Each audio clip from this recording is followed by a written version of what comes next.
नमस्कार दोस्तों, मैं advocate Vishnudhari Singh legal channel में आप सभी दर्शकों का स्वागत करता हूं। दोस्तों, आज मेरे वीडियो बनाने का टॉपिक है बेकब्जा हुए संपत्ति पर आप पुनः कब्जा कैसे प्राप्त करें। आइए दोस्तों, इस टॉपिक को हम ऑनरेबल सुप्रीम कोर्ट के जजमेंट और लॉ के अंदर में कब्जा वापस करने का कौन कौन सा प्रावधान किया गया है उसके बारे में इस वीडियो के माध्यम से विवेचना करें। दोस्तों, आप किसी भी संपत्ति पर दो तरीके से कब्जे में होते हैं। एक, वह उस संपत्ति पर आपका टाइटिल हो, यानी उस संपत्ति के आप मालिक हो, मालिक के हैसियत से आप उस संपत्ति के ऊपर में कब्जे में हैं। दूसरा है दोस्तों, आप किसी अन्य व्यक्ति की संपत्ति हो, उसे आप कब्जे में रखे हुए हैं, टाइटिल दूसरे का है लेकिन कब्जा आपका है। दोस्तों, इन्हीं दो परिस्थिति में आप किसी भी संपत्ति पर कब्जे में रहते हैं। तो आइए दोस्तों, अब एक एक करके इन दोनों परिस्थितियों पर ऑनरेबल सुप्रीम कोर्ट का जजमेंट, आपका लॉ क्या कहता है, इसके बारे में विवेचना करें। पहला बिंदु था दोस्तों, जमीन पर आपका टाइटिल है लेकिन आप जमीन पर से बेकब्जा हैं, तो कब्जा कैसे प्राप्त करें। आइए दोस्तों, इसे समझते हैं सुप्रीम कोर्ट के एक लैंडमार्क जजमेंट से। केस का टाइटिल है दोस्तों Suraj lamp industries versus state of Haryana.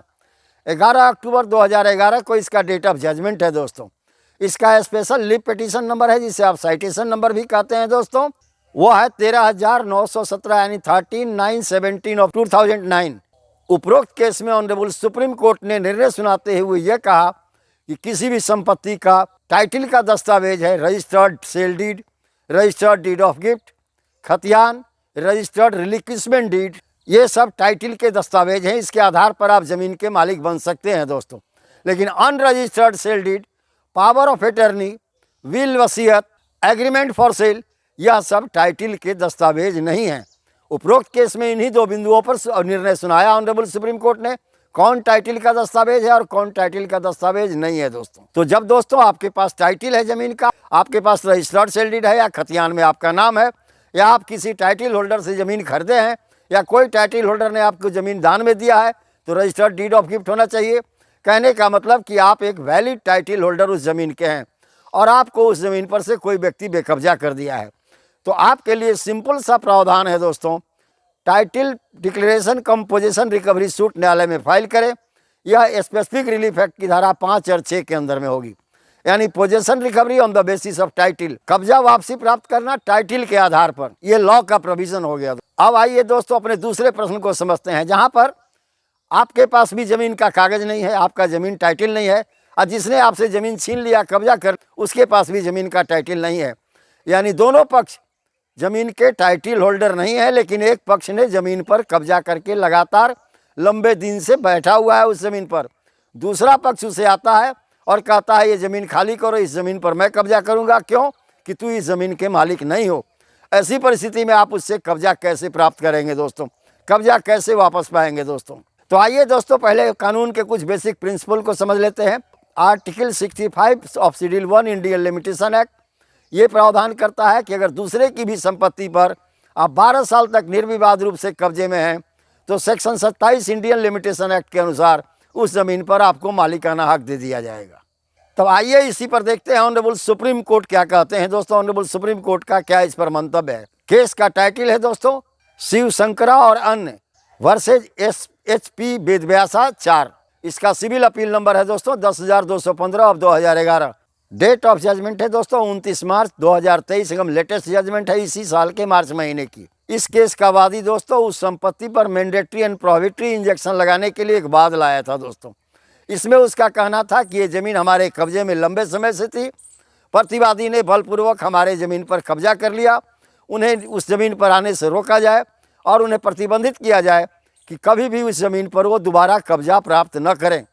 अब प्रतिवादी का कथन था दोस्तों, यहाँ पर जिसने कब्जा किया था उसका कथन था कि चूंकि वादी के पास, यानी जो व्यक्ति से मैंने कब्जा छीना है, वह व्यक्ति ज़मीन का मालिक नहीं है, यानी ज़मीन का टाइटिल होल्डर नहीं है। दोस्तों, ऐसी परिस्थिति में ज़मीन का टाइटिल होल्डर कोई दूसरा है, जिसके पास टाइटिल है वही व्यक्ति हमें इस ज़मीन पर से हटा सकता है।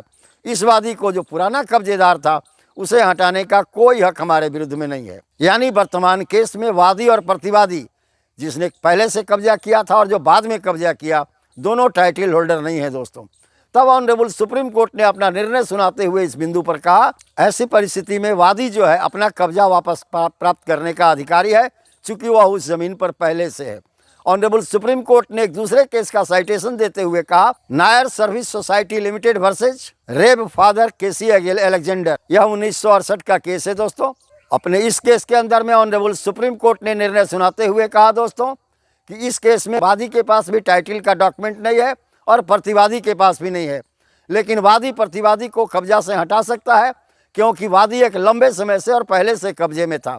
इसी केस में अपना निर्णय सुनाते हुए ऑनरेबल सुप्रीम कोर्ट ने कहा कि एक व्यक्ति जो पहले से उस जमीन के कब्जे में है, दुनिया के सारे व्यक्ति के विरुद्ध में अपने कब्जा को सुरक्षित रखने का अधिकार रखता है, सिवाय उसे जो ज़मीन का मूल मालिक हो। यानी कोई भी कब्जाधारी को उस संपत्ति पर से सिर्फ वही व्यक्ति हटा सकता है जो ज़मीन का मूल मालिक हो दोस्तों। दूसरा कोई अन्य व्यक्ति उसे हटाने का अधिकार नहीं रखता है। तो इस तरह से आप समझ गए होंगे दोस्तों कि जब आपके पास टाइटल है और ज़मीन पर से बेकब्जा हो गए हैं, तब आप कैसे न्यायालय के अंदर में मुकदमा फाइल करके अपना कब्जा वापस पाएँ। और दूसरी परिस्थिति में जब आप उस ज़मीन के मालिक भी नहीं हैं, लेकिन ज़मीन पर से दूसरा ने आपको बेकब्जा कर दिया है, तब उसे संपत्ति कैसे अपने कब्जे में लाएं। इन दोनों परिस्थिति के बारे में लॉ का प्रोविज़न क्या है और ऑनरेबल सुप्रीम कोर्ट का जजमेंट क्या है, इन दोनों के बारे में इस वीडियो के माध्यम से मैंने आपके समक्ष प्रस्तुत किया। अगर आपको मेरा यह वीडियो पसंद आया तो आप इसे लाइक करें, सब्सक्राइब करें, अपने साथियों को शेयर करें। धन्यवाद दोस्तों। अब विशेष अगले वीडियो में।